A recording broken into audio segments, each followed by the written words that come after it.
उनके यहाँ मैं 4 साल रही, मगर उन्होंने कोई खर्चा नहीं दिया मुझे। उसके बावजूद भी मैं वहाँ रही। उन्होंने मारना पीटना मेरे साथ जो किया, इल्ज़ाम भी इतने गंदे गंदे लगाए, बहुत ज़्यादा गंदे गंदे इल्ज़ाम लगाए उन लोगों ने। मेरी शादी को 22 साल हो गए और उस वक्त से अब तक मुझे कुछ नहीं मिला। मेरी डिलीवरी के टाइम पे भी मेरे शौहर ने मुझे घर से निकाल दिया था और अब भी मुझे मेरे शौहर ने मार के घर से निकाला है। तशद्दुद का बाइस बनाता था बहुत ज़्यादा, और जिसके बाइस मेरी फैमिली मुझे लेकर आ चुकी है। अब वो बच्चों का भी खर्च नहीं दे रहा। मुझे खर्च की ज़रूरत नहीं है, सर पर छत होना ज़रूरी है।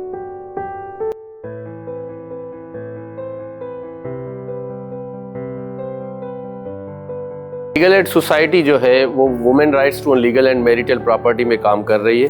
मोस्टली जो ख़वातीन है वो ख़वातीन ऐसी ख़वातीन है, कोई एग्रीकल्चर, कोई ज़मीन में काम कर लिया, कोई काश्तकारी कर ली, उसके बाद जो उनके पास आमदनी आना शुरू हुई वो आमदनी उन्होंने अपने शौहर को दे दी कि भाई आप भी ये पैसे कहीं ना कहीं पे लगा दें ताकि वहाँ से जो हमारी इनकम आना शुरू हो, ताकि हमारा घर अच्छे तरीके से चल सके। लेकिन सूरत हाल जब उनके पास वो पैसे चले जाते हैं जो उस औरत के कमाए हुए पैसे हैं, कोई भी प्रॉपर्टी अगर वो शौहर ले रहे हैं तो उनको प्रॉपर रजिस्टर अपने नाम पर करवा रहे हैं। जब अपने नाम पर रजिस्टर करवा रहे हैं देन जो है उनको तलाक दे दी जाती है ख़वातीन को। फिर वो ख़वातीन उसको 2, 3, 4, 5 बच्चे होते हैं या वो उस अपने औलाद को लेकर दर बदर घूम रही होती हैं, क्योंकि उनके पास कोई ऐसा सच शेल्टर नहीं होता। जब उनके वालिदैन के पास वो चली जाती हैं तो वो वालिदैन के पास भी कहीं कहीं पे देखें इतना सोर्स ऑफ इनकम वालिदैन के पास नहीं होता, क्योंकि वालिदैन पहले से ही आपको बताया कि पॉवर्टी रेशो पाकिस्तान में क्या इस वक्त चल रहा है। तो फिर वो ख़वातीन बहुत सफ़र कर रही होती हैं। मेरी शादी को 17 साल हुए। मेरे जो पति हैं ना मेरे को खर्च नहीं देता, नशा करते हैं, बहुत मुझे मारते हैं, लठों से तंग घना करते हैं। मेरे 5 बच्चे हैं। फिर मैं भी बोला मेरे बच्चे हैं, मैं कहाँ चलूँ, मेरे भाई गरीब हैं, मेरे पीमा जो हैं वो ही गरीब हैं, मैं कहाँ चलूँ, कहाँ किसी को बोलूँ।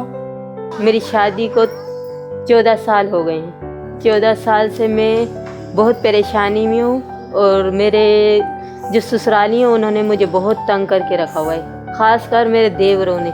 साथ में मेरा शौहर मेरा साथ नहीं देता, और बाकी जब उन्हें खर्चे का मसला होता है तो मुझे मेरे घर पर छोड़ जाते हैं। उसके बाद जो है जब वो काम निकल जाता है तो फिर मुझे वापस लेने के लिए आ जाते हैं। किसी की मजदूरी की, किसी को कपड़े सिलाई किए, किसी की हर काम किया जो मैंने अपने बेटे को पालने के लिए मुझे करना पड़ा।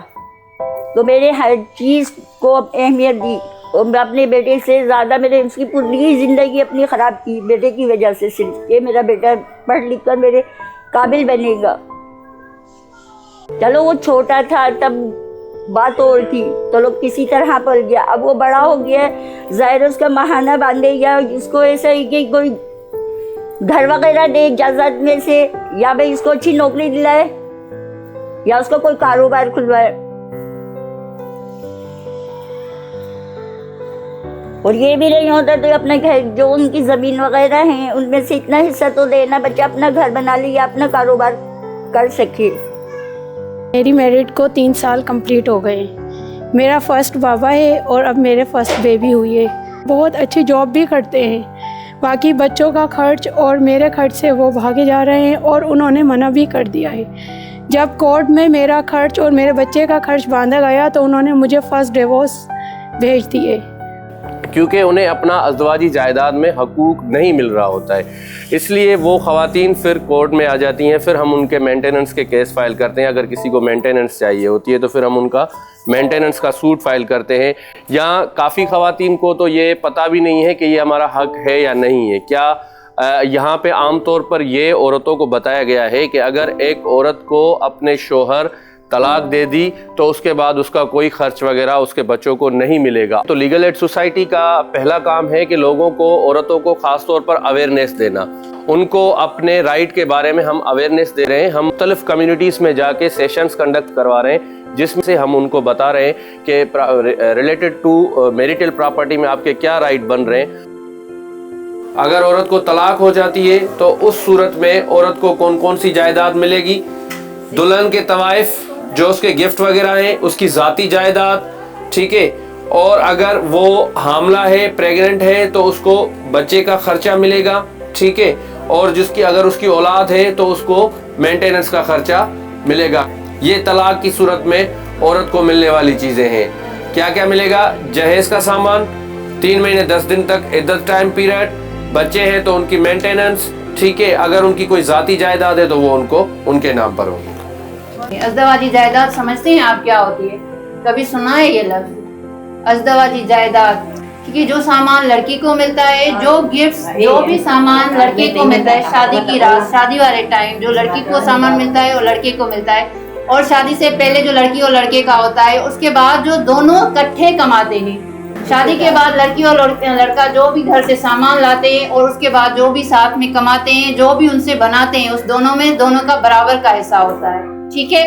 तो ऐसे खोलते हैं हम और आगे पढ़ने के स्टार्ट करते हैं। आप अवेयरनेस के साथ साथ हम उनके केसेस भी ले रहे हैं। जब तक उनको अपना राइट नहीं मिल जाता तब तक हम उनके साथ फॉलोअप में रहते हैं। आया उनका इशू जो है अगर लोअर कोर्ट डिसाइड नहीं कर रही तो हम अपील में चले जाते हैं। इवन हाई कोर्ट तक हम इनके केसेस लेकर जाते हैं ताकि औरत को इंसाफ की रसाई तक आसानी हो सके। मैं ये चाहती हूँ कि मेरे बच्चों के साथ इंसाफ हो और मेरे बच्चों के जो अखराजात का खर्च है वो तो इसके बाबा दे सकते हैं। मेरी जितनी हालत शादी रही उसके बावजूद भी उन्होंने कोई खर्चा वगैरह नहीं दिया। और मैं इंतजार ये करती कि भाई ज़ाहिर है मुझे मेरे बेटे का खर्चा चाहिए, वो शोहर के पास से चाहिए, वो ये कि उसको रोज़गार खुला कर दे, वो भी नहीं करा सकते तो ये कि उसको कोई यानी घर वगैरह बनवा कर दे। कानून में ये होना चाहिए था कि ये मसला जो है इसको हल करना है। और इसके बाद ये है कि कानून में ये हक होना चाहिए कि तलाक के बाद भी हक मिले।